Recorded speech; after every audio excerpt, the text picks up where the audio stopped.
is the one command you have to get right. I mean, think about it, right? Every single time you want to talk to a database, doesn't matter if you're fetching info, filtering it down, or making it look pretty for a report, your journey almost always starts with select. It really is the main character of the whole SQL story. Look, if you walk away with just one thing today, make it this. Select basically just means show me the data. That's it. You're just telling the database, hey, show me what you've got. Super, super simple. So, you ready? Because Select has some incredible special moves. They go way beyond just showing you stuff. We're going to master them in like the next few minutes. Let's do this.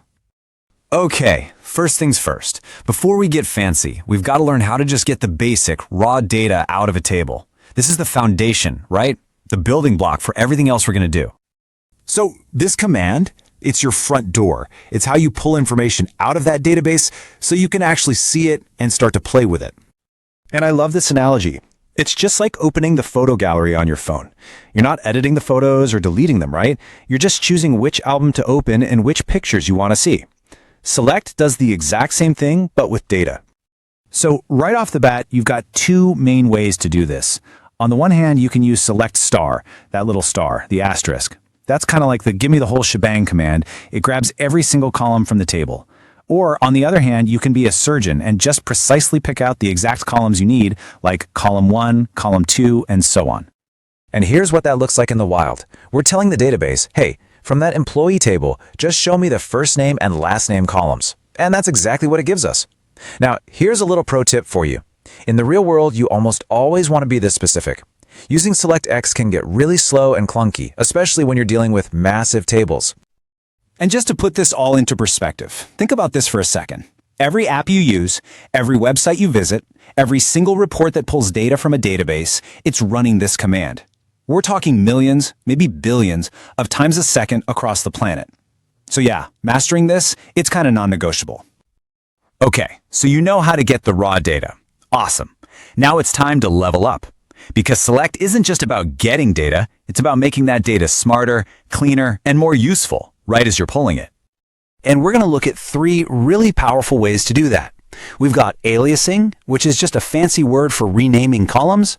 We've got arithmetic for doing math right in your query. And then we have distinct, which is a super easy way to just get rid of duplicates. So first up, aliasing. The easiest way to think about this is like giving a column a nickname.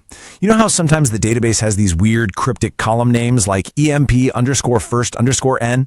Well, the AS keyword lets you rename it on the fly to something clean and readable, like first name.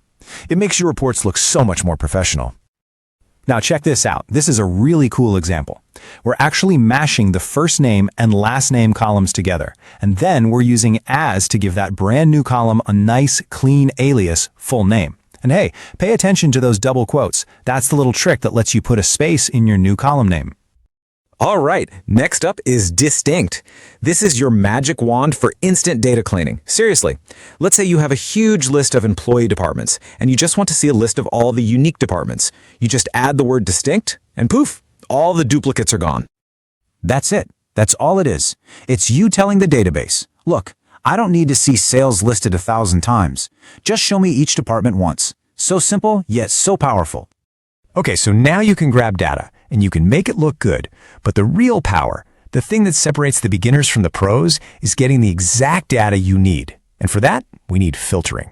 This is a total game changer. And honestly, you already know how this works. Think about when you're shopping online. You filter by price or by size or by brand, right?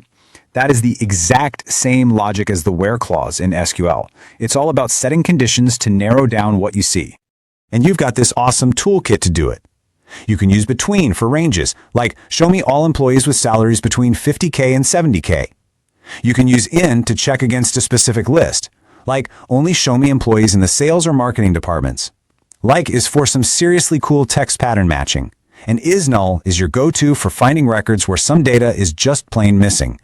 Let's just take a second to appreciate how cool like is. In this example, we're saying, show me all the first names that start with the letter A. That %sign? That's a wildcard. It basically means, and I don't care what comes after it. This is the secret sauce behind so many of the search bars you use every single day. So let's just lock this in real quick.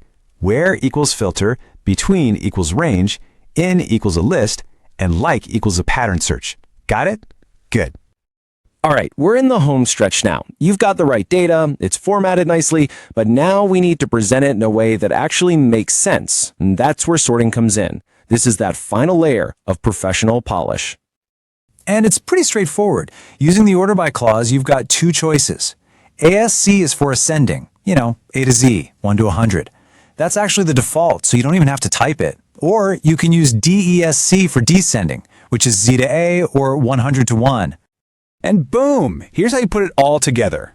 Just by tacking on order by salary DESC at the very end of our query, we're telling the database to sort the results. And just like that, a totally random list gets transformed into a meaningful leaderboard, with the highest earners sitting right there at the top. And there you have it. You did it. In just a few minutes, you've learned how to retrieve data, how to filter it down to exactly what you need, and how to sort it so it tells a clear story. But that leaves us with one pretty big question, doesn't it? What happens when the data you need isn't in just one table, but it's split across two tables at once? Well, that is a story for another day.